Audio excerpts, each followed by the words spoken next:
Hi, I'm John Papola, and you're listening to the Emergent Order podcast.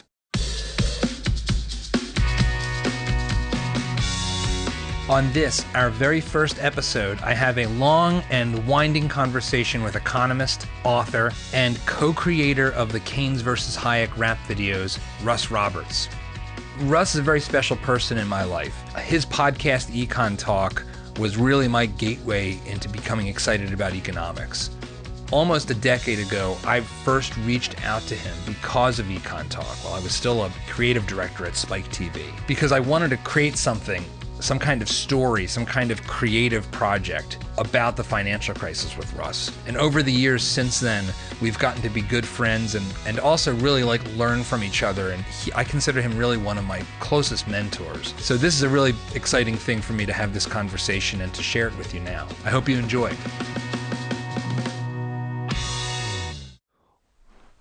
I want to start with how we first met, because when I was a creative director at Spike TV, I had the opportunity to meet celebrities from time to time, and I was never as excited to meet a celebrity, with maybe one exception, which was Michael J. Fox, as I was when I saw your face appear on my iPhone, returning my call from a voicemail I had left you at, I guess it was probably your George Mason University voicemail box.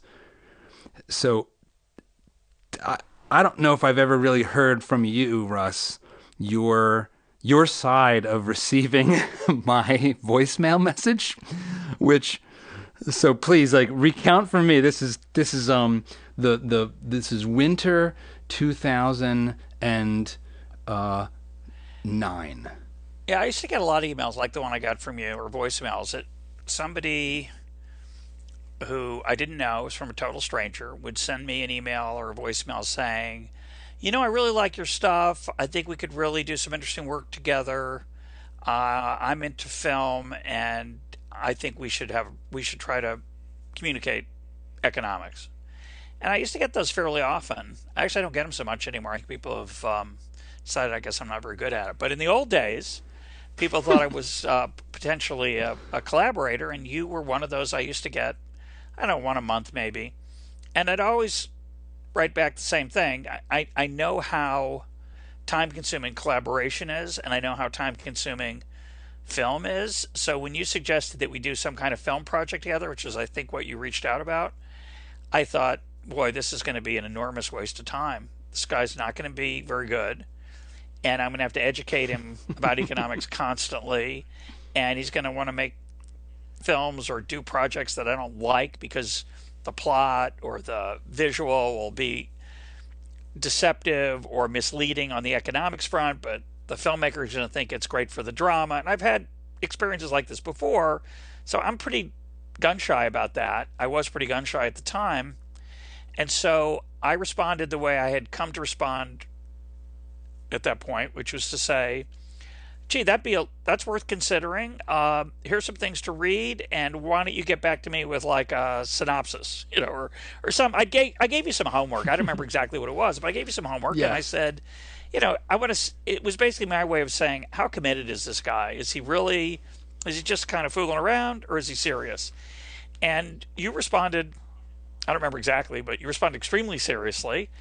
It was clear you'd done a lot of reading and a lot of homework, and I thought, oh, that's interesting. And at some point we scheduled a phone conversation, and we had a lot of phone conversations. I'm going to guess We did. Maybe a dozen or more. And they were all interesting. They were all provocative. They were all had a lot of potential, but we weren't getting very far.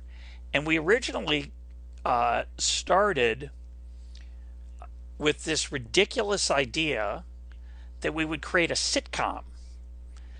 Keynes and Hayek are roommates in New York City trying to get by on limited resources, and Keynes is a spendthrift, and Hayek is always worried about money, and that was our idea. And we started, brainstorming about how that would play out, and it was fun. We had a great time. That's right. And after at some point, I realized, there's no output here.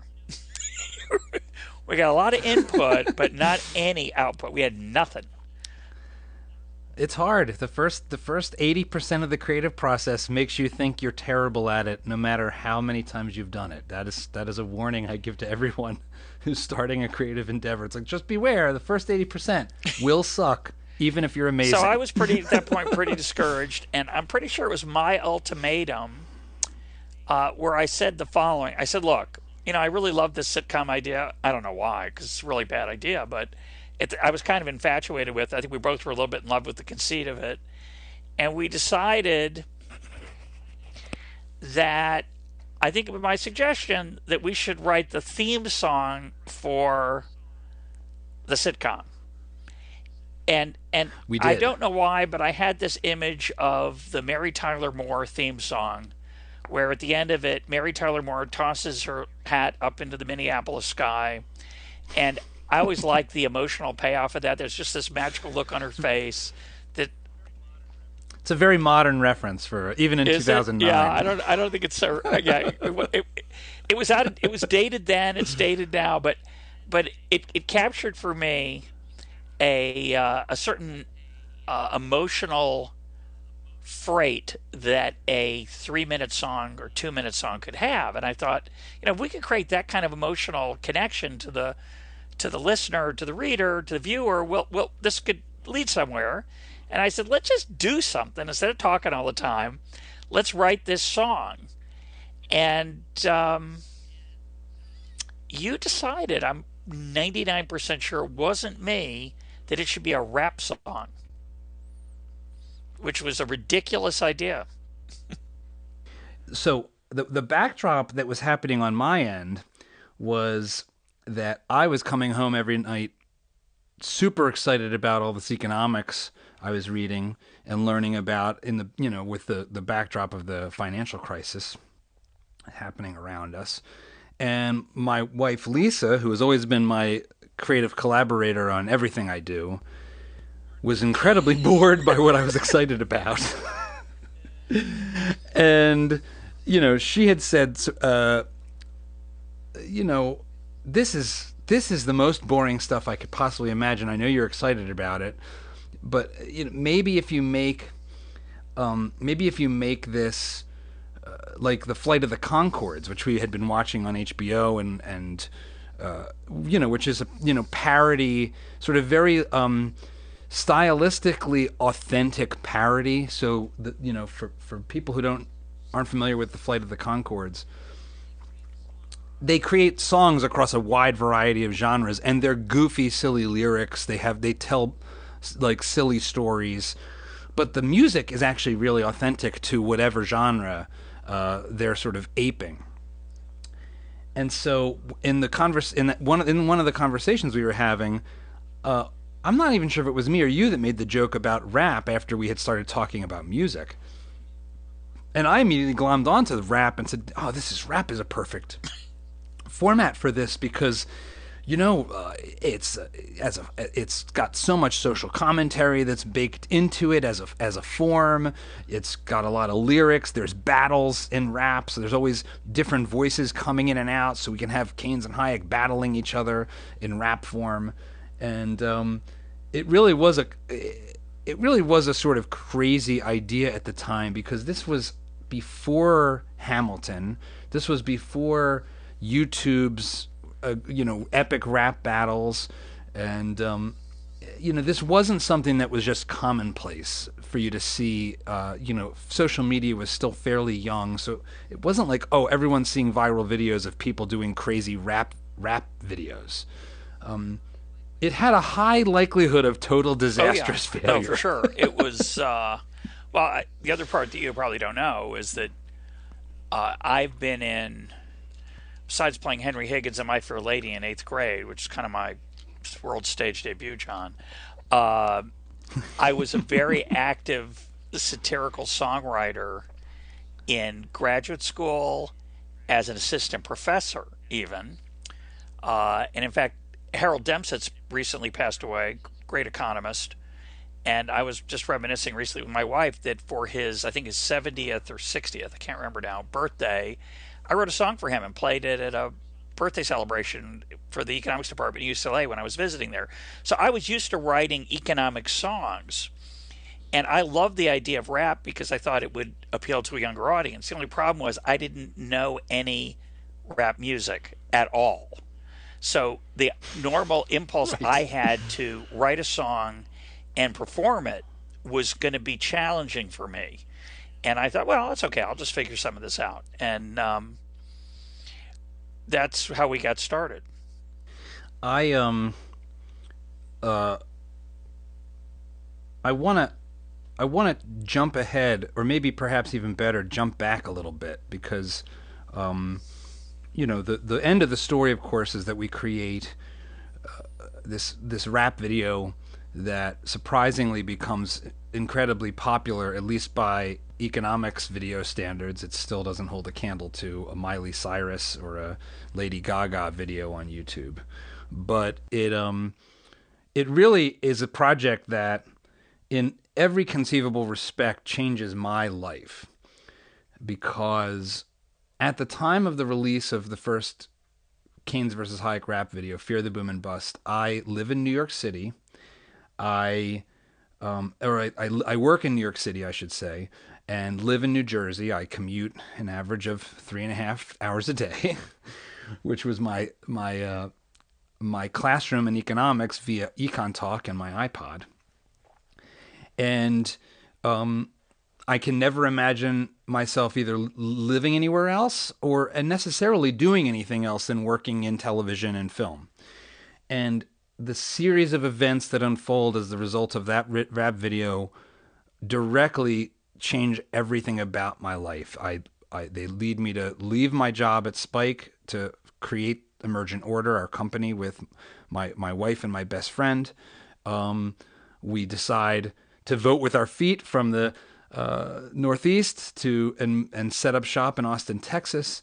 And all of my creative endeavors since the creation of that video sort of set this trajectory in motion, are oriented around telling these kinds of complicated, economically oriented stories in one form or another. And it all starts with you, Russ. I mean, you changed every aspect of my life. So cool. I have a slightly less dramatic version, but I will say, just to toot your horn rather than you tooting your own horn, letting me toot it, which is that um, it allowed you, it gave you, in addition to everything you said, it gave you confidence and credibility as an economics thinker, because the first rap video that we did together, the Fear the Boom and Bust, we wrote a whole bunch of lyrics. I don't know.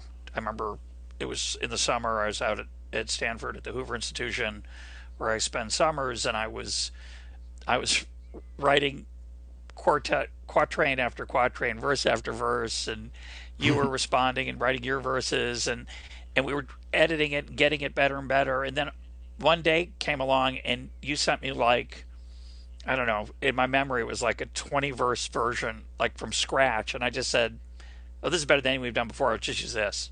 And I had input into it. I don't want to suggest you wrote the whole thing, but you wrote an enormous part of the first one. The second one, I think, was much more 50-50 in terms of the lyrics, and I like to think I helped contribute to the visual storytelling. But to think that a filmmaker would write arcane details in lyrics about Hayek's theory of capital and Keynes's theory of macroeconomics is really a spectacular achievement on your part, and most of it was better than what I did. So that was really, I know you're proud of that. You should be. It was an amazing thing. Now, for how it didn't change my life quite as dramatically, although I've done a lot more film stuff since then, but and offbeat things, including appearing as Adam Smith off Broadway. There probably should be two or three more offs in there, but and that's true. But I want to tell you a story which I think you've heard, but I'm going to tell it anyway. After the first one came out, a journalist came up to me afterwards and said, ran into him, and he said, "Boy, that Kansas rap video is fantastic." I said, "Oh, thanks a lot." He goes, that's going to be on your tombstone. That's going to be your epitaph. And I thought, really? That's my epitaph? Did you know this? Yeah, Did you know this reporter too well well. for him to leap Too to that? well. Okay, It's good. like, okay, well, graduate school, some economics journal articles, some books, and my legacy is going to be an 8-minute rap video. So my first reaction to that was I didn't consider that much of a compliment. He meant it as one. Uh, but over the years, I've come to see it in a very different light. I'm extremely grateful that we were able to produce those two videos together because they hit a sweet spot of, for me, of education and entertainment combined that I think is very difficult. So it's easy to make an 8-minute video that's entertaining, that you don't learn anything from. It's easy to make an 8-minute video that's educational that nobody wants to watch.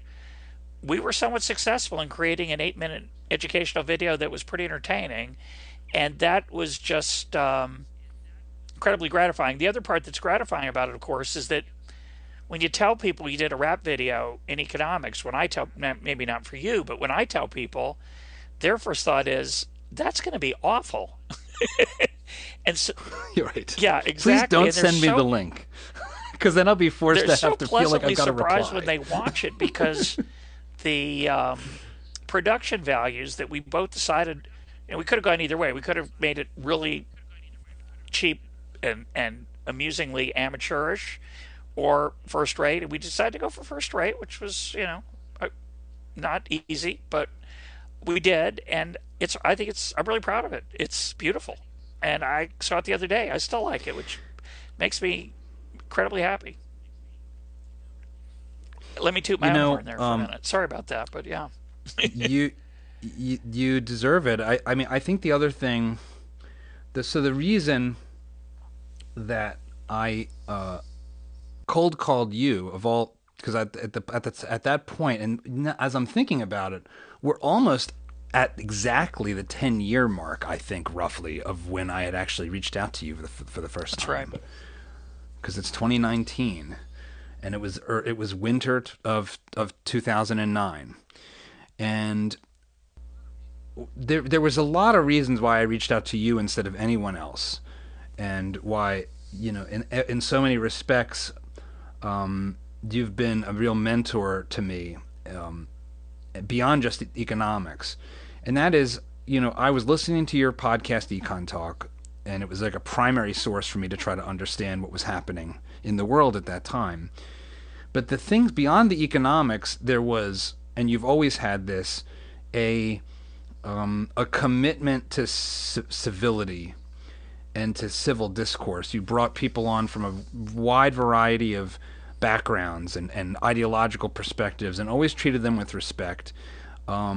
You, as anyone that knows you knows, are naturally like warm and jovial and giggle and with your friends, with your guests, with people, with just people in general, and I feel like that fact drew me to you as much as the way you exposited the economic facts, and it was funny because when I had reached out, I was incredibly passionate about this fairly particular thing, which was the Austrian business cycle theory, and I was hoping,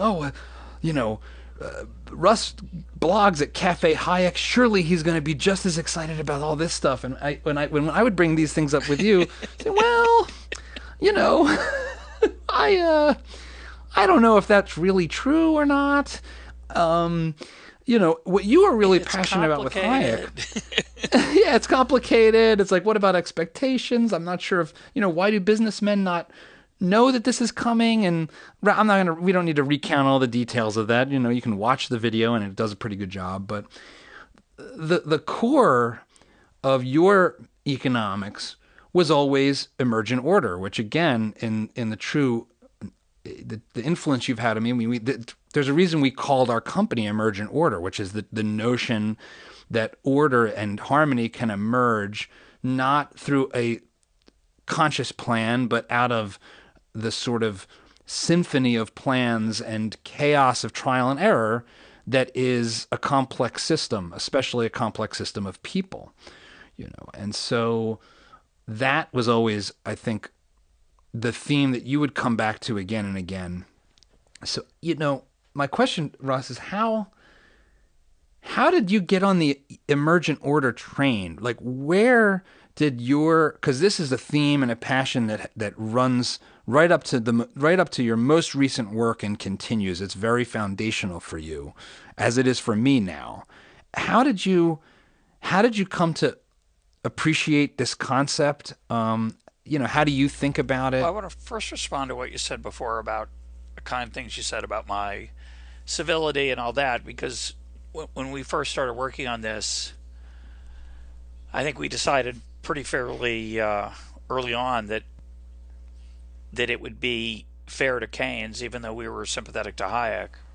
That's right. And one of the most satisfying things that we had happen was that I had a chance to interact with Robert Skidelsky, Keynes's biographer, and show him the lyrics before we recorded the videos, before we made the videos, and he pronounced them, quote, fair to Keynes, which was deeply gratifying, I think, to both of us. And as I often like to tell the story, one of the complaints that people would give us after either of the videos was that Hayek got the last word. And I would say, well, we both like Hayek, and there's two people, so it's a 50-50, and yes, we did choose the one we like to have the last word, but right. Keynes gets equal airtime, and we tried to make his arguments as fair to his intellectual legacy as we could. And we thought that was the right thing to do. We also thought it would help encourage people to watch it. It wasn't just some piece of propaganda. And I tell those people who complain and say, well, you can make your own, and then you can give you can give Keynes the last word. Yeah.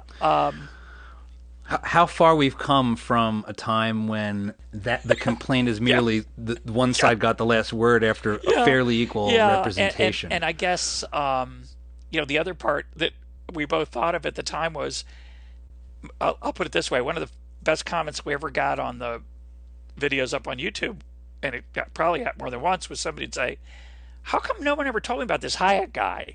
Yeah, I've heard of Keynes." Right. And if it had been an audio file, it would have been Keynes. Because I don't know why people always pronounce him Keynes, because it's K-U-I. But they say, I've heard of Keynes. How come no one ever told me about Hayek? And so, you could make the case that Hayek should maybe get more airtime than Keynes, but we didn't do that. We gave him pretty much equal time, same number of verses, same number of lines, but Hayek did get the last word. The second one, I think Hayek maybe has more lines. If somebody's going to fact check us on that, not but by the first a lot one's, of lines. The first one for it might sure. Be he gets not the by verse not the by a last lot. Verse.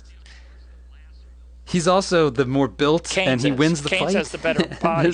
For sure. Oh yeah. I mean, that was maybe a happy accident of our actors, but but to come back to your question, sorry, on the and Yeah. How did you get into economics is maybe the best way to think about it. And then what led you from economics in general to this concept of emergent order in particular? Well, I often like to use emergent order as an example of a concept that is easy to describe and very difficult to absorb. You just did a beautiful job describing it a few minutes ago. And you could, in theory, memorize that the way you described it and then spit it back on a test in answer to the question, what is emergent order? But that's really different from having it inform the way you look at the world and to use it as a concept that helps you understand the world around us. As you and I have talked about many times, I think it's a human impulse to ascribe agency to anything that occurs. And that's not a bad impulse. An example I often use is, if you want your garbage cleaned up from your house, you better take it out to the street yourself. They don't come into the house and get it for you. If you want your dishes cleaned, you better clean them. You want to rake. Right. If you want your yard to be free of leaves, you're going to have to rake the yard. Things don't just take care of themselves, and yet in certain areas of life, it seems like they kind of do take care of themselves. And so that whole idea is so alien to the standard cause and effect, push this lever and get this result kind of intuition that most of us have about daily life. And so it's not a natural concept, it's a rich, complex concept. And, I read Hayek for the first time as a first year graduate student in 1976. We were assigned the Use of Knowledge in Society. It made zero impression on me, none. I probably thought it was boring. It's not the most. he's not a flowery writer. Had Hayek had the writing chops of Marx and Engels, I think we might be living in a different world. He's not a great stylist, and his books are particularly, the word I always think of is turgid, which word you don't get to use much, but it's best. It's one of the places it really comes in handy.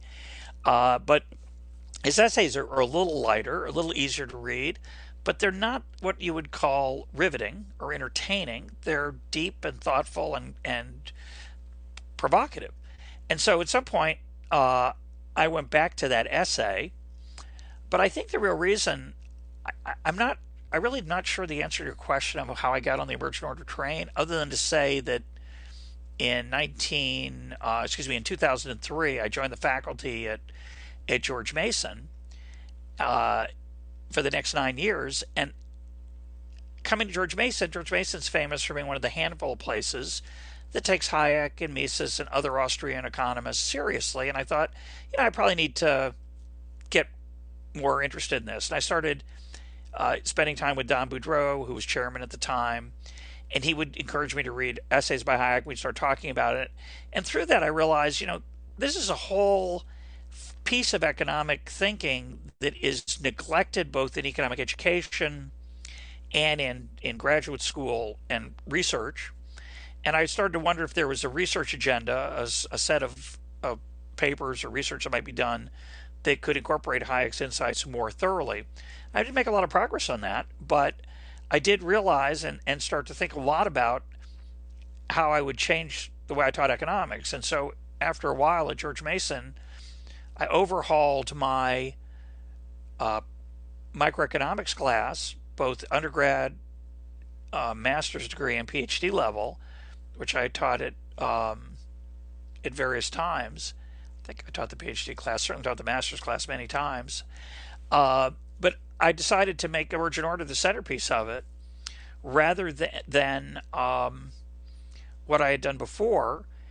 And what that meant was it was a lot harder to write exam questions, which is part of the reason I probably wasn't so keen on doing it before, and part of the reason, tragically, why I think it's not as important a part of certainly undergraduate education in economics is that it's a lens, it's a way of perceiving reality that doesn't necessarily make it easy to ask little cute equations about, say, comparative advantage or the demand for strawberries or other things that economists in introductory classes like. So I just got interested in it. And I found the more I read about it, the more I realized how rich a concept it was. And that's kind of what happened. And then at one point in 2008, I wrote a novel that, with the goal of teaching people the idea of emergent order. The book I wrote called The Price of Everything, a parable of possibility and prosperity. And I realized that book, I mean, it's a, 200 something page book. I still didn't cover the subject, there's still a lot more to say and to think about and to realize. And it's a rich idea. How do you describe it when somebody says, I heard you talk about this emergent order concept? Can you explain that to me again? I'm not sure I get it. So I like the idea. I like the wording of Adam Ferguson, who was a rough contemporary of Adam Smith, Scotland in the 18th century. He said certain things are the product of human action, but not human design. So there are so many things in our life that are not intended by anyone, but look like they are. They look orderly to start with, but more than orderly, they look often purposeful, which is surprising because there's no one brain or intelligence or actor behind the actions. It's a multitude of people, as you suggested earlier, whose You use the metaphor of a symphony. I sometimes use that metaphor. I also use the metaphor of a jazz band or a quilt that's woven by different people yet somehow fits together. Um, and there's so many examples in daily life. A trivial one would be the level of noise in a restaurant. No one decides how noisy a restaurant should be. Certainly, the designers of the restaurant, the builders, built some kind of acoustics into the ceiling. But how much volume comes out of the voices of the people in the place is an emergent phenomenon. And a lot of times you'll be in a crowded restaurant or bar and you'll be really talking really loudly and you'll think, gee, I wish we were all talking quietly. So you could send out a little text to everybody in the restaurant. There's no need to talk so loud. But that won't last very long. It's kind of like sending out a memo that says during rush hour, if everybody could just go a little bit faster, we could all move together. And yet somehow we struggle to coordinate rush hour. Rush hour is an example. Rush hour traffic is an example of an emergent phenomenon where the outcome's not so attractive. Very interesting question as to why some emergent orders lead to attractive results and some to unattractive results. But in the case of rush hour traffic, which is one of the unattractive ones, whose fault is it that we're all going 12 miles an hour? Well, it's nobody's fault. Who can I blame? Well, there's nobody to blame.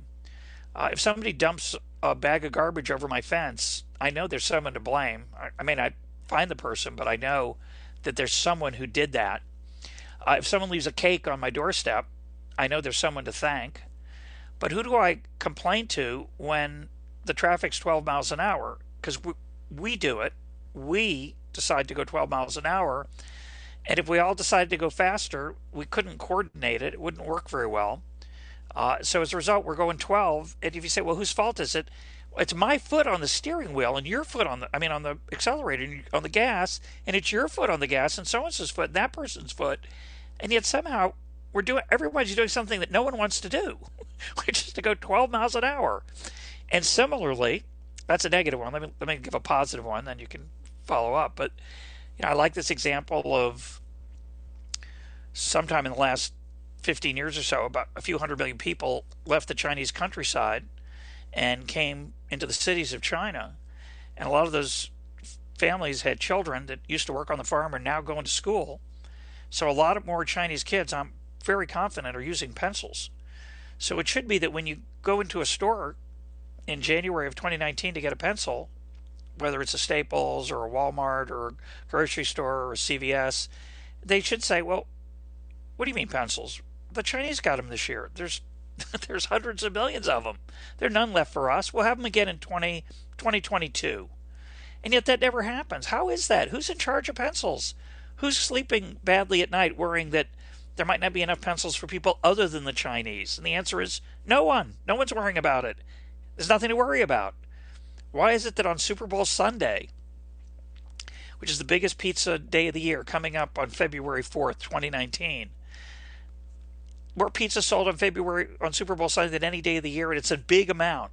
How is it on the same day of the year you can get a bagel or a scone or a croissant or anything that's about as far away from a football game as you'd like? Why is it when you go into the bakery or the bakery section of the grocery, they're not out of it? They don't say, oh, well, all the flour went to pizza. Are you kidding? It's Super Bowl Sunday. What were you expecting? And yet somehow that coordination of my desire to have a bagel or a croissant and your desire to eat 6 pizzas with your buddies on Super Bowl Sunday because you're hosting a big party, it's all there waiting for us. Isn't it? Who's worried about that? And the answer is nobody. It just emerges. And the price system does it. I mean, it's, again, the essence of an economics class. There's a set of feedback loops. And in the case of pizza, the feedback loops work really well. And they tell us they tell millions of people signals about how to behave, to grow more wheat and to build trucks that can carry the flour and that get the pizza to the pizza place and get it back to your house. All those incredible things that happen that no one's in charge of. The feedback loops are fabulous. In the case of the traffic, the feedback loops are not so fabulous. That's basically because the roads are unpriced and unowned. I'm not saying we should price the roads. It's a long story, but these feedback loops that create self-ordering systems are really extraordinary. And the fact that we don't spend time thinking about that outside of a handful of economics classes in a handful of places is it's a shame because it's an extraordinary part of daily life that's all around us. You had created, this is it's one of your video solos. You created a beautiful piece on emergence in a soliloquy towards how we get our bread, our daily bread. That we'll be sure to link to in the show notes for this because it really is an incredible thing that we take for granted. And I think I feel like this is always sort of the meta conversation, if you will, that we're having when we talk about society. You know, how much of this challenge that we have with describing emergent systems do you think is a function of how hard it is to literally tell the story of them? So, there's two ways to look at the world and two ways to think about how things happen. Like you'd said, there's planned orders. I decide as an individual that I'm going to take the trash out, or I am the leader of a company and I make a decision for the company about what kind of product we're going to make. Although even in that case, the decision might be made by me at first, but my customers quickly are the ones that decide whether we'll continue to make that product. So in a very real sense, companies' decisions are made by their customers more than any other stakeholder. But you have this sense of planned orders. Well, why are drug prices too high? Well, because somebody's decided that they're too high. Or why is college so expensive? It's because there's like an intuitive desire to believe that someone has decided this, and in some, in the most extreme version of this sort of planning is, of course, command economies like the Soviet Union, communism, where you have actual 5-year planning boards deciding how much bread is going to be produced and in what variety, and on the opposite extreme you have a liberal economy, a laissez-faire or free market economy, where there is no committee. It's simply supply and demand. It's Adam Smith's invisible hand at work. There's as much bread as there are people willing to buy it, and other people willing to step forward and meet that demand with more bread. Why do people? I think it's fair to say that people really struggle to hold in their head the notion of this self-organizational principle, even in a world where we have this very foregrounded. We have Wikipedia, which at some level it's maybe the easiest one for people to get. Like, oh, it's like Wikipedia. It's like there's no experts writing the entries. It's just this emergent process of people making contributions and then other people being notified and editing them, and yet out of that chaos comes an encyclopedia that's actually more accurate and more vast and more expanding and more up to date than any expert curated encyclopedia in all of human history. So even despite like the multitude of examples, people just struggle to have this idea like live with them in their gut. Their gut is still, well, I'm looking for the person who did that. I'm looking for the guy in charge, or want there to be a guy or a girl in charge. And why do you think that is? Well, I think there are a couple of reasons. I think it's a great question. And what I mentioned earlier, that when something bad happens, you look for people to blame. And sometimes it might be a group of people, not just one, and that's relevant. Certainly that matters. It's very possible that the pharmaceutical industry influenced Congress to have a set of legislative outcomes that made it easier for them to make a lot of money off drugs. And it's sort of emergent, but not exactly. It's not anything close to what you or I would call a free market. So sometimes there are people to blame for the way things turn out. And then in that particular case, you'd want to ask if even in that world there's some benefits from that system, which are the encouragement of finding new drugs, and you might want to think about whether that's worth it or not. That's complicated. Certainly the issue of patents and monopolies for a limited period of time have to face that trade-off.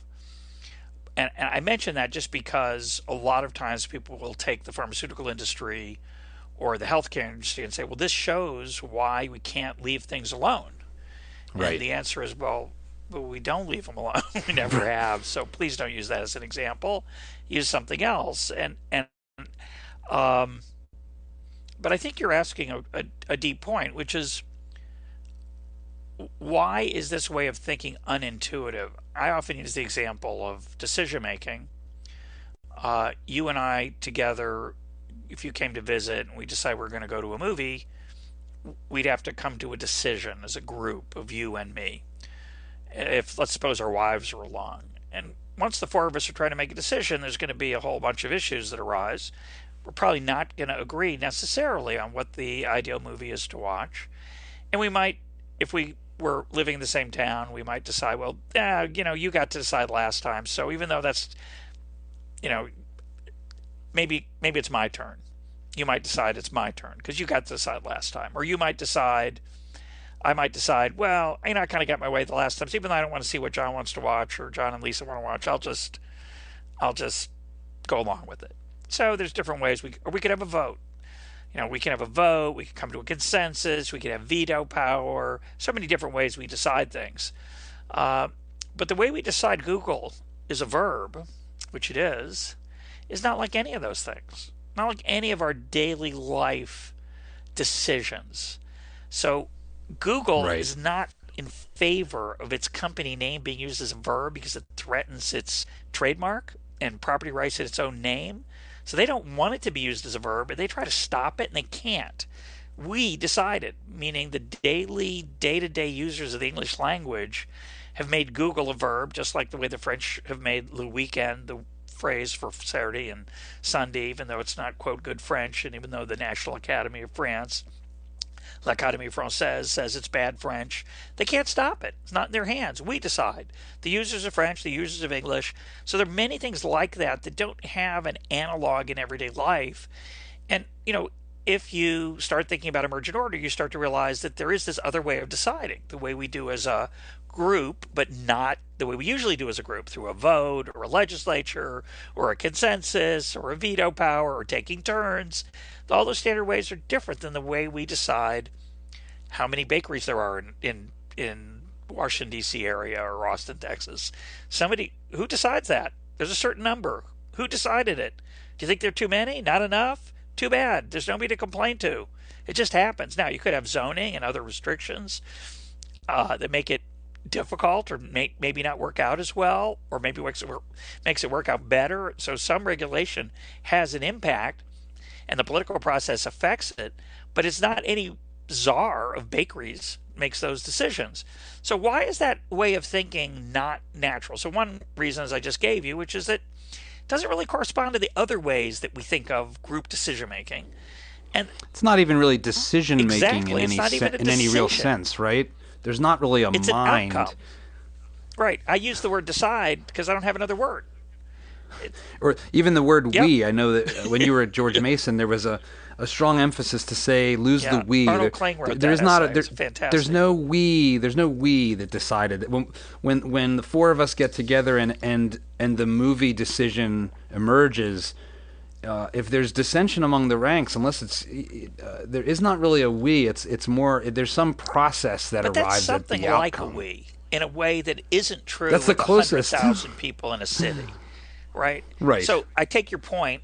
Or a nation, like America has decided to reject immigration. It's a statement that is a shorthand that doesn't make sense. Not a meaningful statement. It's not even really a thing, and yet it's got to be the most universal fake language we have in talking about big issues. Yeah. Isn't So it? I concede both your points. There's no we and there's no decide in the case of Google. Nobody's of using Google as a verb. Nobody is delegated to make that decision. There's no subcommittee of the English language that rules on it. But we don't have the language for it. So that's one reason. We literally don't have the language, and the best we can do, we decide to Google as a verb, is a corruption of the word we and a corruption of the word decide, because it's not really it's not like any other we decide that we have in our daily experience. You'll just say it emerged a lot. Right? And that's not satisfying, but it's more accurate. The other reason I think is comes from an insight of an EconTalk guest, Ed Leamer, a macroeconomist and econometrician at UCLA, who who wrote that we as human beings are, quote, pattern-seeking, storytelling animals. And I think that's a deep insight about the way our brains work. I think it's incredibly true. The world's really complicated. We can't make sense of it, all the data and action and activities that are surrounding us. So we tell ourselves narratives, stories that help us organize our thinking, and we look for patterns to help us understand cause and effect. And a lot of those are missing from Emergent Order, right? The story doesn't have a villain or a good person who we want to honor. It's this weird collective chaos, this stew. Chaos is a bad word, but this stew of interactions, this quilt we weave together, this music we produce through our interactions and working together. And so how do I tell a story about that? Now, of course, I tried to do that novel, but the narrative within that novel is not exactly an emergent narrative. It's a little bit, but I mainly have characters talking about Emergent Order. It's a little bit of emergence in the narrative, but that's like the best you can do. And if I don't point it out to you, you missed it because it's going on all the time around us, and you're not noticing it now. So what's beautiful about it is often one way it's often described is it's hidden harmony. It's a working together that's not coordinated by anyone, that is not easily noticed. It's hidden. And so there's a deep reward to understanding the idea. There's a deep, it enhances your appreciation of the texture of daily life. And I also think it's true. So it's a very good thing to understand more deeply, but I don't think it comes very naturally to us. I had discovered you and your podcast because I had read The Black Swan by Nassim Taleb and found it so fascinating and so compelling that I went to his website seeking more information. I wanted to hear this man speak. And I saw a link on the bottom of his, at the time, incredibly archaic looking website. And it was a link to his interview with you on EconTalk, and down the rabbit hole I went. And one of the things that I believe Taleb, who's been a guest on EconTalk many, many times at this point, and then I got a chance to meet with you at our economist Buttonwood gathering event. I think he coined a term, the narrative fallacy, which really kind of taps into this problem, right? So you said Ed Leamer's idea that we're pattern-seeking, storytelling animals, and that storytelling part, the pattern-seeking and the storytelling both create this narrative fallacy, right? So you look at a complex problem with a lot of moving parts, like the financial crisis of 2008, and you see patterns and you tell stories, and stories have a beginning, a middle, and an end. They are a linear arc. And by virtue of connecting dots in the pattern that you see with your own biases that you bring, and the very nature of a story itself, especially once you'd want to bring in heroes and villains and obstacles that are overcome, you tell a story that by definition in a complex system is a lie.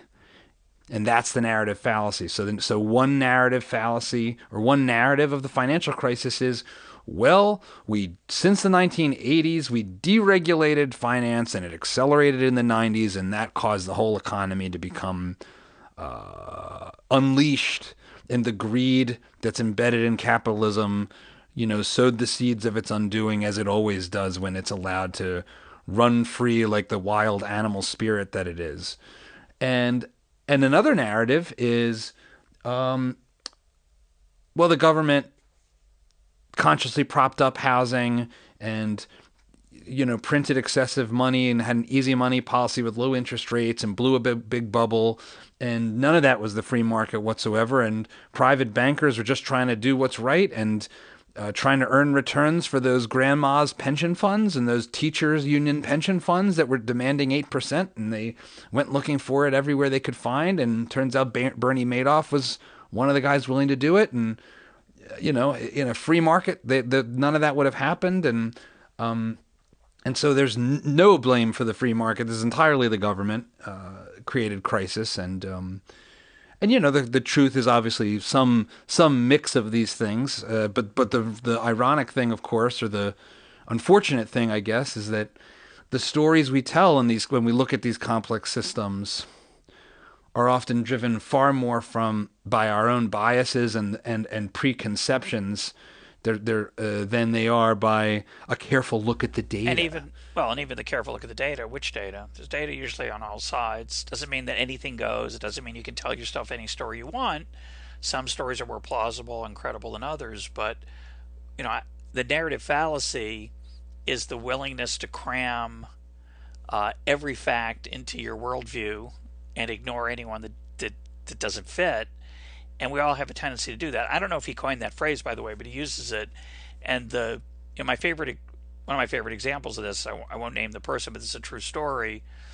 A health advocate, an advocate of healthy eating, got cancer, which was awkward because she was a healthy eater, and in her mind, if you eat healthy, you don't get cancer. So she attributed her cancer to a bag of potato chips that she had eaten in her youth. Now that sounds like a joke. I don't think it was a joke. I think that was a comfort to her because otherwise her life was something of a lie. Right? Now we know, you and I know, that how long you live and whether you get cancer is somewhat related to your actions, but a lot of it might be related to your genetics. It has nothing to do with your choices. But if you're selling a story, if your narrative is eat well and live long, and you have an event like that, you got to have a story. You got to fix. You can't have the narrative end on that unhappy ending, because that ruins everything. So you got to fix all the facts. You got to make sure. You got to overweight some and underweight others, and that's just what human beings do.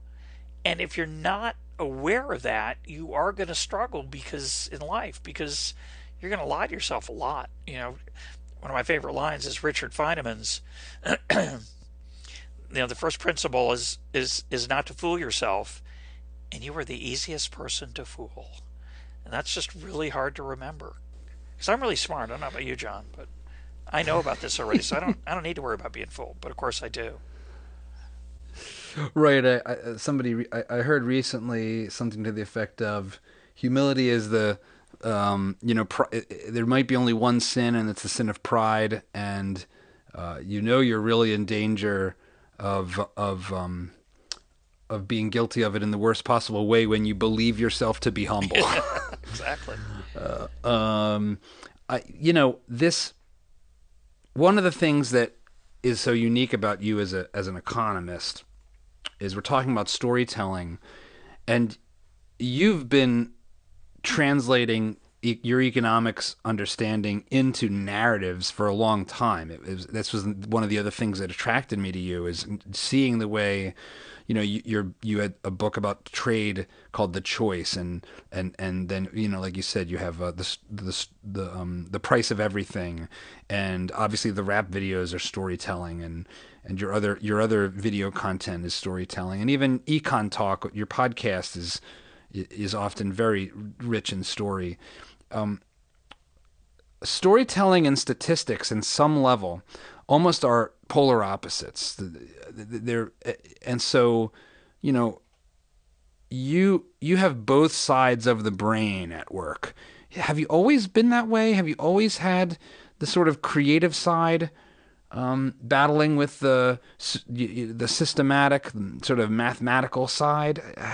What has attracted you to storytelling? Like, why didn't you end up going into creative writing or something that fully embraced this sort of storytelling creative impulse? Yeah, that's a good question. Flattering one, thank you. if you're not careful, you're bad at both. Yeah, A right. bad Comparative storyteller, and advantage. my analytical ability is lousy. And that really that is the jack of all trades, master of none is not that's irrelevant. There's a reason that's a saying.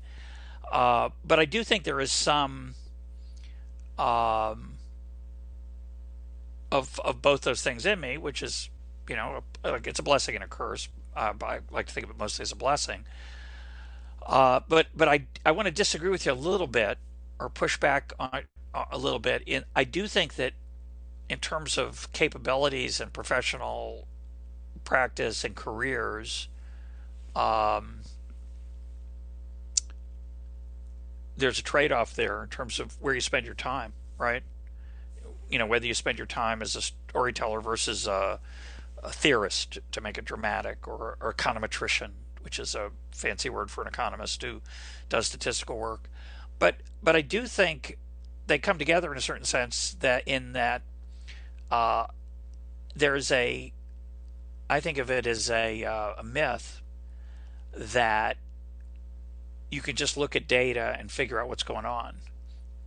To understand what's going on, even with data, even with empirical evidence, whether it's statistical analysis or facts, you need a framework. Ultimately, you're still telling stories when you do statistical work. It doesn't look like storytelling, it looks like math and science, but there is a storytelling aspect, I think, to all of human understanding. Um, whether it's the metaphors we use for how to think about reality and science, or the math we use. When we use the math, we usually put a story around it to help us understand it. Right. And it's various types of modeling that are going on there, using rhetoric and using human language. Human language is incredibly imprecise, and the appeal of math is that you avoid that imprecision. The cost of math is you leave out some stuff. Um, but once you've done the math, most people tell a story around the math, or around the data, or around the statistical analysis, and it's just one story. There are a lot of other ones they decided not to tell. I don't have the exact verbatim quote, but I had a wonderful quote from a reader of mine who said, there are a lot of dots in the universe. It's not that impressive to create a picture out of the dots. The question is, why'd you leave out some of the other dots? Because you left out most of them when you drew your picture. Right. And that's the challenge. It's funny because at some level, cause and effect is a story. Oh, So of course, absolutely. so you can't avoid. I feel like this becomes this question of like the big data question is becoming more and more interesting now that we have computer systems that can recognize patterns in ways that felt unlikely and felt uniquely human, whether it's recognizing cats in a folder of 10,000 images, or teasing out correlations between two pieces of data and putting them forward. And I think there's clearly a movement of people who believe that that's all you need, that you just you can just let the data tell you what the data is going to tell you. Out. And that's, I think, a fallacy. It's not going to happen. It's not. You mentioned Nassim Taleb. He says the bigger the data, the bigger the mistakes.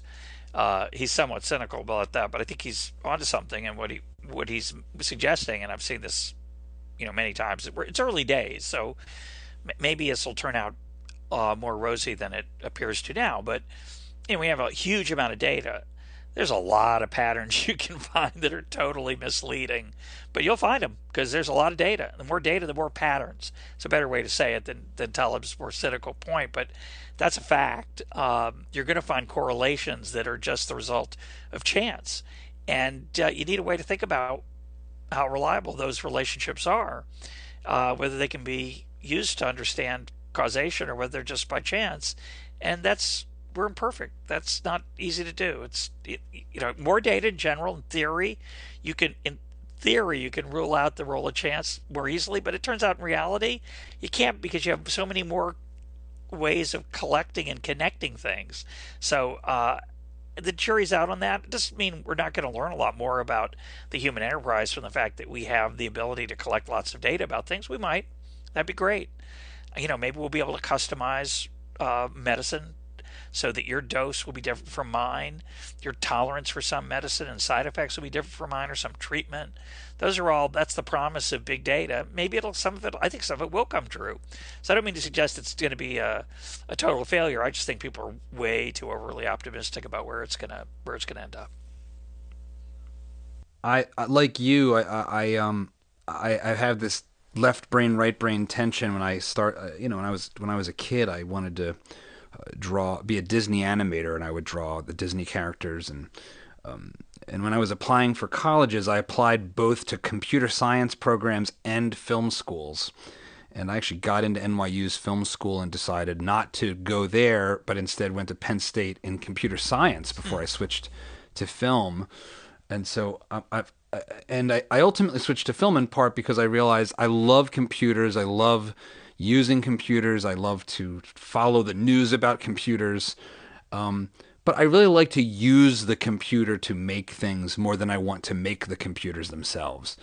And so I track this tech. I still track technology news closely, and I don't know what yet to make of artificial intelligence. I know you had a recent guest on who was a real seasoned professional and theorist and practitioner from MIT who, sort of was putting a wet blanket on the people who are sort of the commentariat claiming that AI is going to rule the world, and that you can kind of draw this straight line from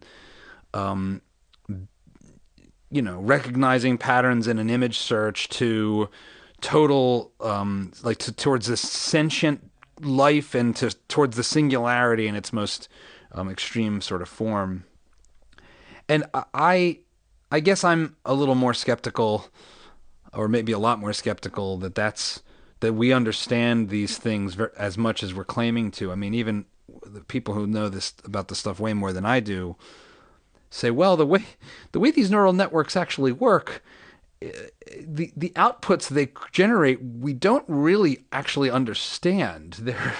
We train these, we have a function, a sort of description of a process, and then we unleash that function on massive amounts of data, and sometimes it turns out to actually work pretty well. And so even terms like learning, like machine learning, it seems like it might be another instance of learning is the only word we've got to use, but it's probably not learning in the way that humans learn. Well, I don't think we understand very well how humans learn. So I agree with you, but it is interesting how complicated they are on both ends, the human end and the AI, artificial intelligence end. The guest you're thinking about is Rodney Brooks. And what I took away from that conversation was that the kind of romantic AI where the robot teaches itself a second language or figures out how to solve problems generally rather than through a narrow algorithm, that's just a long way away. Maybe we'll get there. Maybe there will be some of the more extraordinary visions of artificial intelligence that people have propounded. Maybe they'll come true, but they're not 5 years from now, and they're probably not 20 years from now. And we made a lot of progress, right? We went from not being able to play chess very well to playing Go very well. People said computers would never recognize faces, but they're getting pretty good at that. But that's still, we'll see, a long way to go to as you say, the singularity part where, we merge with, they dominate the world, or they start increasing knowledge at an increasing rate. That's that's sort of the holy grail. I think it's just a fundamental misunderstanding of what knowledge is. There's a lot of knowledge in a cell phone that has access to Google or DuckDuckGo. that's knowledge. That's not wisdom. Excuse me. There's a lot of information. It's not knowledge. How to.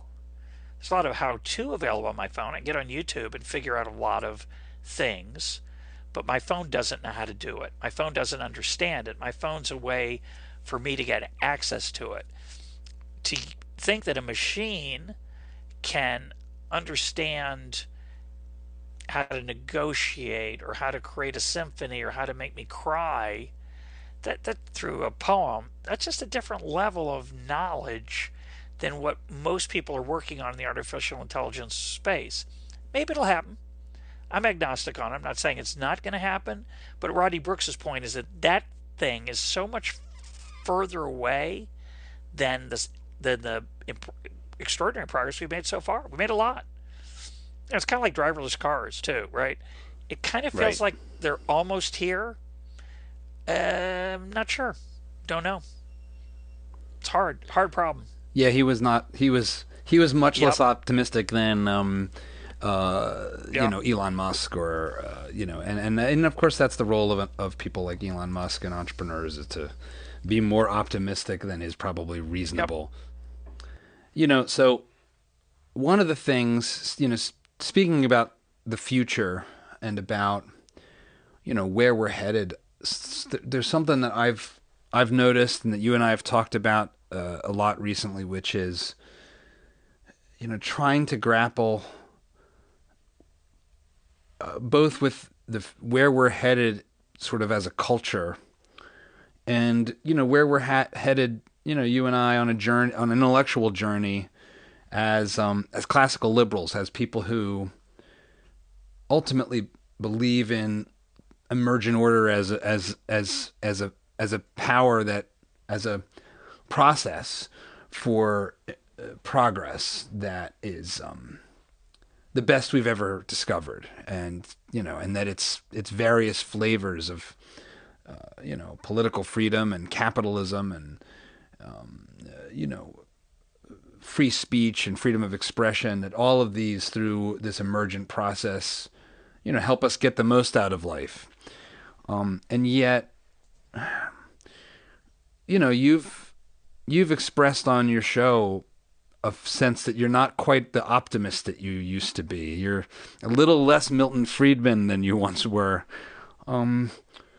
What's going on there? What, in the time we have left, I really want to talk about this and explore it with you, because there's been a change, and I feel it too. And I don't think it's just about the election, or I think it's a lot of different forces coming together that make it's a strange time to, at one level, 2018, at the beginning of 2019, humanity is at its apex of material prosperity, with most of the indicators heading in a great direction. There's the fall of absolute poverty, the rise of literacy, the fall of infant mortality, the every like material metric, things should be going great. And yet, you had a recent guest on claiming that we've made no progress since I'm not even sure if it was since the Middle Ages. It might be it might have been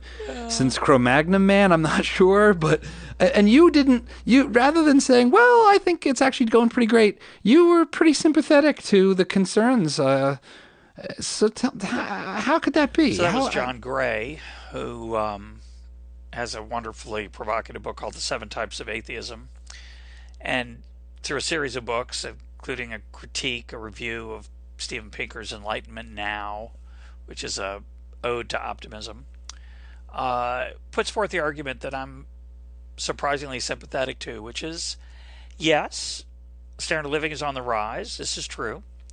Life expectancy generally on the rise, poverty on the fall, going down.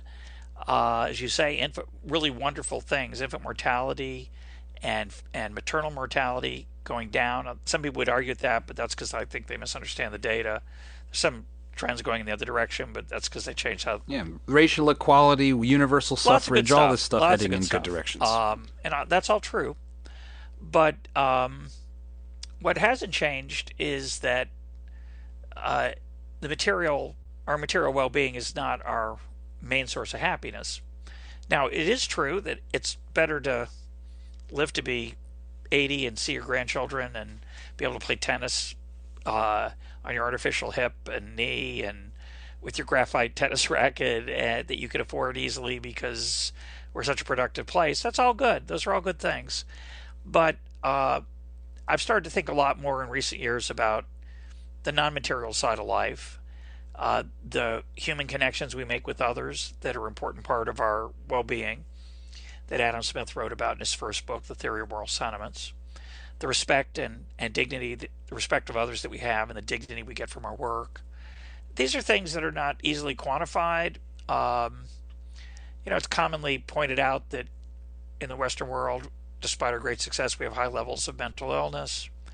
That could just be that because we're rich, we can afford to have more mental illness. We could define it differently than it was in the past, and we can afford to hire more psychiatrists and to get more counseling and to take more mood-altering drugs. And it's always been the same. It's not any worse, but I'm not sure. So I think you have to give John Gray his due. I like to think of the words of Henry David Thoreau: "The mass of men lead lives of quiet desperation." That was true in Thoreau's time. And even though we're much richer than Thoreau was, and we have much better iPhones than he had in the 19th century, it's not clear we were any less desperate, any less lonely, any less existentially challenged. So, on one level, this is just a cliche to say that, material progress isn't everything. I think the deeper question is our material progress and our tolerance for economic change part of the problem? And I don't think it is. At least I'm not sympathetic to that idea, but I think an honest person has to face it. I think a lot of the influence of the study of economics on the world and the power of economists is to think about material things, to think about gross domestic product and growth rates and unemployment and these things which are proxies for human well-being. But they're not exactly the same thing as human well-being, and if we're not careful, we'll confuse them. And we'll think that a life well led is one where you make a lot of money and you have a beautiful car and house, instead of having a beautiful family and great friends and enjoy the satisfactions that are not material. So I think it's a little more complicated than I used to think. I used to find it easy to believe that things were just getting better and better. And I'm not sure that's true. They are getting materially better. We have more technological knowledge. There's more innovation. There's a lot. The toys are better for sure. I like my. I know you're a toy person, like me. Oh, yeah. I like gadgets. I love my iPhone. I love my Fuji X100 F camera. I love YouTube. I love Spotify. I love that I can listen to anything I want, anytime I want. I mean, it's a glorious time to be alive. And more people live long, live easily, live comfortably, and have meaningful work than ever before. And that's all great. But I think there's a temptation to forget about the complexity of life and realize that's not all there is. And there are other things that are challenging. And that's kind of where I'm at. One of the things that it's complicated. I've thought about. I mean, that's my mantra for the last 20 years. It's complicated. Yeah, no, it's you can add that to that's I don't right. know. Those are my two mantras. And by the way, I just want to mention, because we brought this up before, and I think it's really important. Complicated ruins that storytelling. Just give me a good story. I want to know who's wearing who are the good guys, who are the bad guys, and I'll root for the good guys, root against the bad guys. And it's fascinating to me, actually, that my wife and I are watching The Americans, which is I won't give anything away. It's a set of stories about Soviet spies. They do horrific things while leading a middle-class life. It's kind of like The Sopranos, but with Soviet spies. And you find yourself deeply sympathetic to their travails. I hate communism. I was a big anti-Soviet person as a kid and as a teenager and a young person, and had tremendous as you know, I have tremendous respect for Solzhenitsyn and his courage and others who stood up to the Soviet authoritarian state. And yet here I am empathizing with these complicated people. Tells you something about the human condition, I guess. Yeah, there's it really is true that the resonance of stories sort of points to how deeply social we are and how much value we ultimately, I think, necessarily derive out of human connection and the search for meaning. This struggle with that. Yeah, I didn't mention that. I'm glad you brought that up. I like to say we long to belong, and that we yearn for something, to be part of something larger than ourselves, whether it's God or a cause. And you mentioned storytelling and the human connection. Anybody who's had children who reads to their kids at night knows that stories are the ultimate or the first drug with mother's milk. But they just can't get enough of it. I got to read Curious George for the nth time. My wife, after a while, I was the Curious George guy. She just couldn't handle him anymore. But I had different ones that I made her read because the kids never get tired of them. Just want to hear them again and again and again and again. And even when they memorize them, they rather have you read it to them than them. They don't want to recite it to themselves. It's not the same thing. Something deeply human about that, for sure. I recently watched a documentary series about Italian Americans. As you know, that's my tribe. I was born in Philadelphia, and my whole family is Italian. John, I'm Jewish. And, yeah, incredible. You didn't know, did you? Yeah. Right. Well, there's a lot of simpatico between the Italians and the Jews, so we had a good foundation for our friendship right out of the gate. It's true. And in this documentary series, it was on PBS. I think it came out in 2015. We'll dig it up and put a link to it in the show notes. There's a town in Pennsylvania that I believe had either the longest recorded lives, or maybe like the highest degree of happiness. I think it might even be both. That's for the sake of my poor memory, we'll just say both. And your narrative fallacy, John, and, for sure. Yeah, right. I don't know where you're going, but I'm going to guess. Well, and the core of the story, and again, it's very much a narrative fallacy. It's rife with narrative fallacy potential. I'm reciting something I watched in a PBS documentary, but this town, was steeped in local. These are Southern Italian immigrants. There's a deep tradition of staying close to family. That family is the center of the universe, and for generation after generation, the families and the community remained very close knit and stayed close. And that those statistics that I think were maybe first discovered in the 1950s or 60s, in recent times has started to revert or move towards the national average, because younger people are no longer staying at home. They're moving. They're going to Philly or New York or anywhere in the United States. And I never, having been raised in a family where, when we moved 45 minutes away from Philadelphia to Allentown, and for 25 years my mom complained about how we were moved away from her family. You moved me away from my family. It's like, we're not even, you can't even watch a movie and you can't even watch a 1-hour television show and how long it takes to get to visit the family. But I never imagined leaving the area. And yet here I am living an airplane flight away, and it was I've exercised my freedom and my sense of where opportunity lie to do that. And yet, in a very real sense, I've perhaps put myself at a loss in terms of the fundamental aspects of happiness and connection to family and community. And in a very real sense, for my own personal story, that started long before I moved to Texas from the Northeast. I mean, I went away to college, and so I didn't see my my family while I was away at school, and then right out of school I moved to New York, and I didn't really. So I haven't been close and tight and within drop-in distance of my parents and my sister and my relatives since I was like 17 years old. But there is something inherent in, I don't even want to just say capitalism. It's inherent in a free society that these sort of things are going to happen, and these forces are going to, in a very real sense, kind of pull us apart.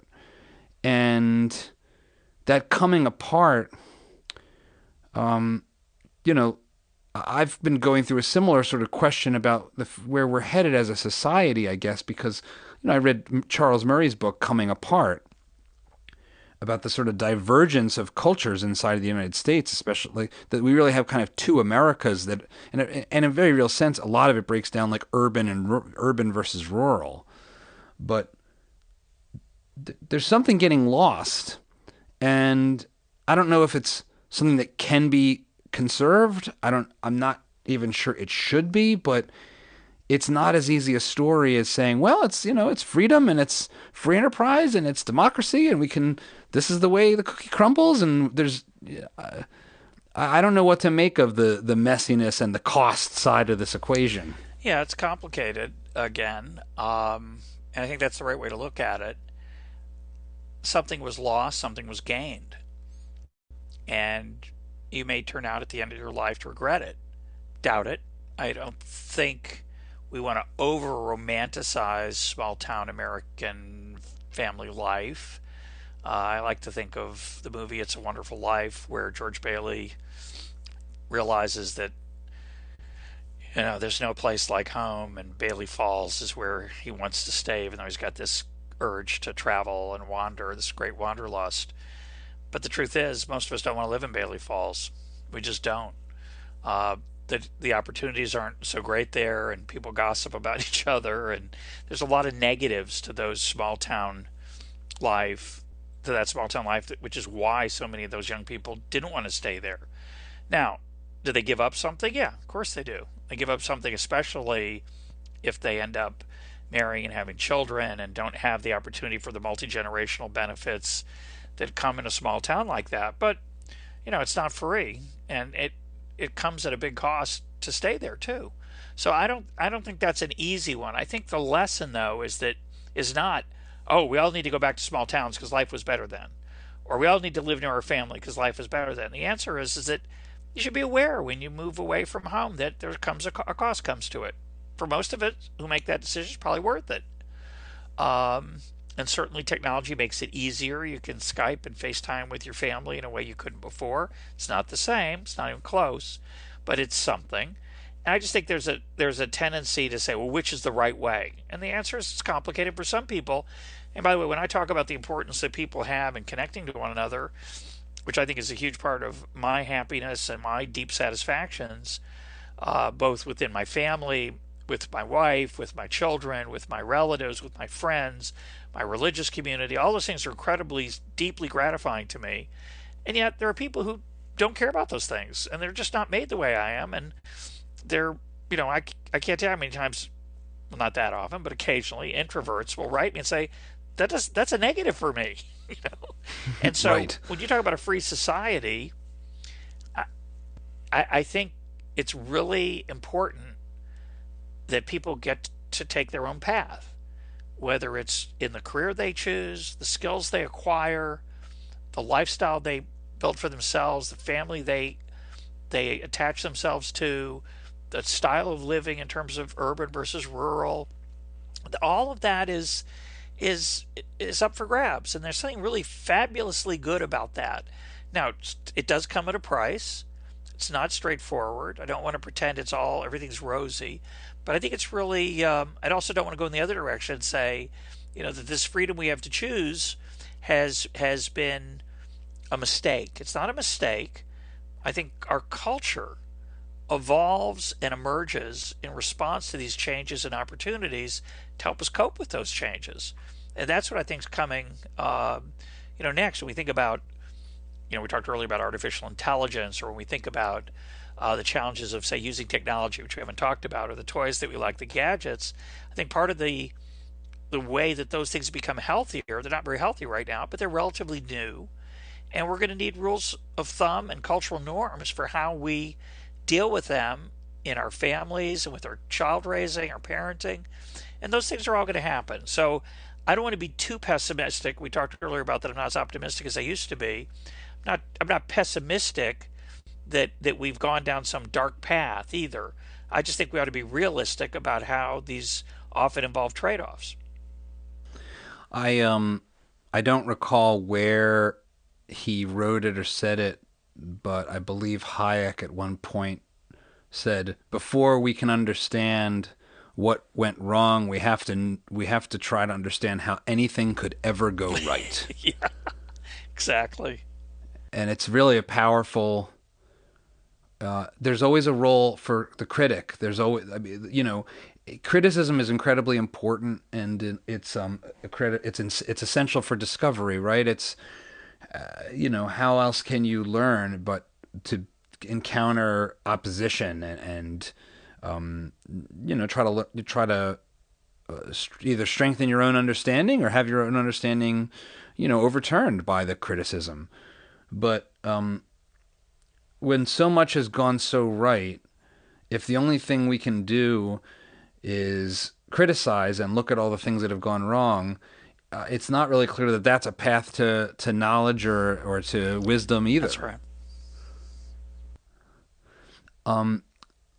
In the little amount of time we have left, I thought I'd ask you about something that I think is accidentally thematic for you, which is your discovery of meditation. I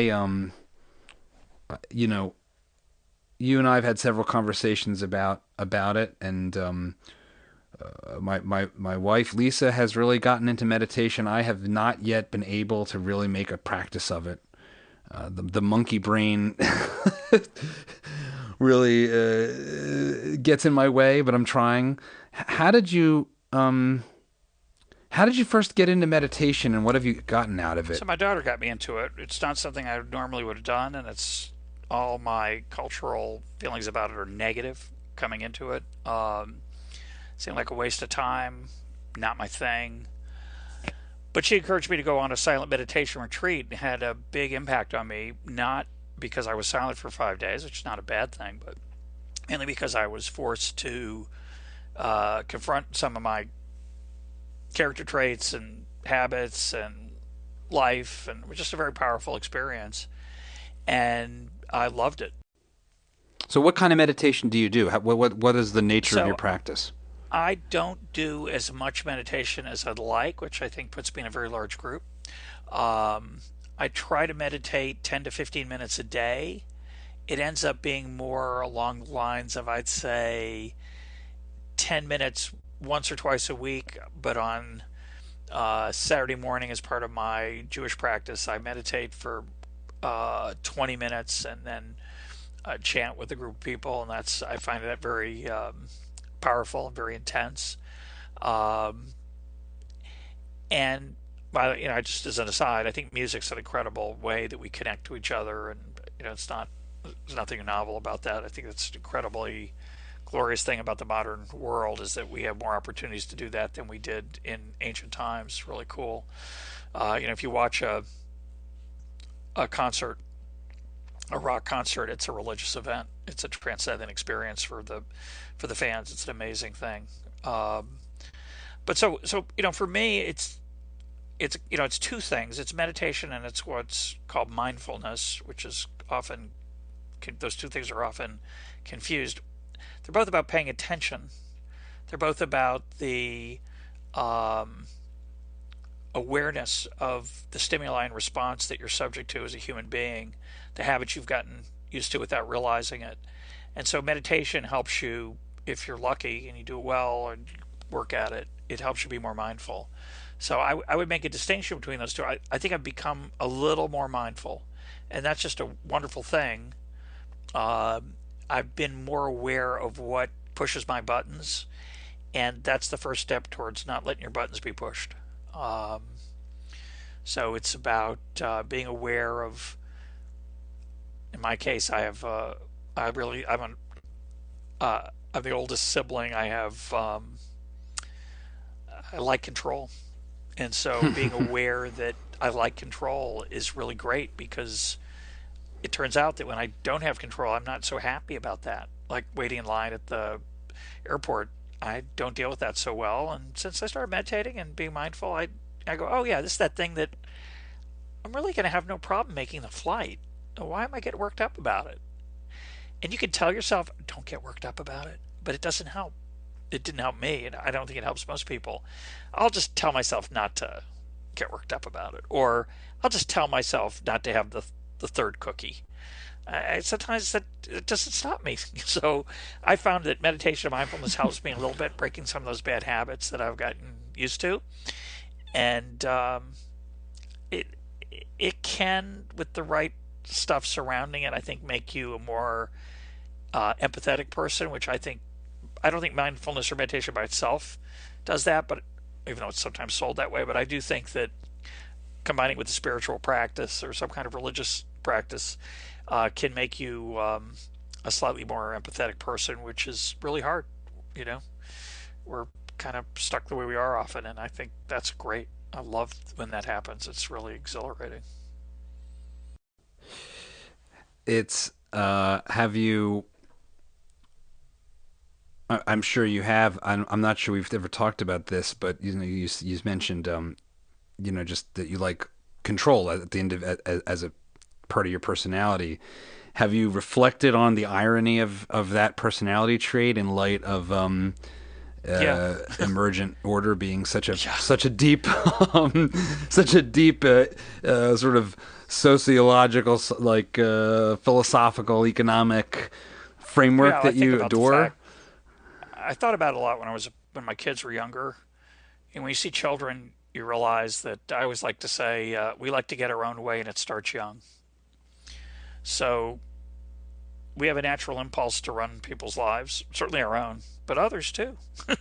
And so, when I think of emergent order, it's a willingness to allow people to run their own lives, which sometimes isn't as much fun as controlling, say, your kids or yourself or your spouse or your friends, or your colleagues at work. But it's a really good thing, letting people flourish on their own, because they have knowledge, as Hayek would point out, that you don't have. And so when people don't do what you want them to do, uh, it's great to remember. I think it's Sylvia Boorstein, the uh, meditation teacher, says, greet everything as a friend. And even though there are many things in our life where you're tempted to say, well, not that. That's not, you didn't mean that, did you? Um, the more you can handle that, the more I think the more serene your life will be, and maybe you'll be better, even theoretically, at least a better person, better spouse, better friend, better parent. Well, I think with that, Russ, I'm gonna thank you for this maiden voyage. I like so many things, I'm trying to learn from you and follow in your footsteps. And I appreciate you taking so much time with me this Uh, afternoon. the feeling's mutual. I've learned a ton from you, John, and uh, I treasure our collaboration and love this is just another piece of it.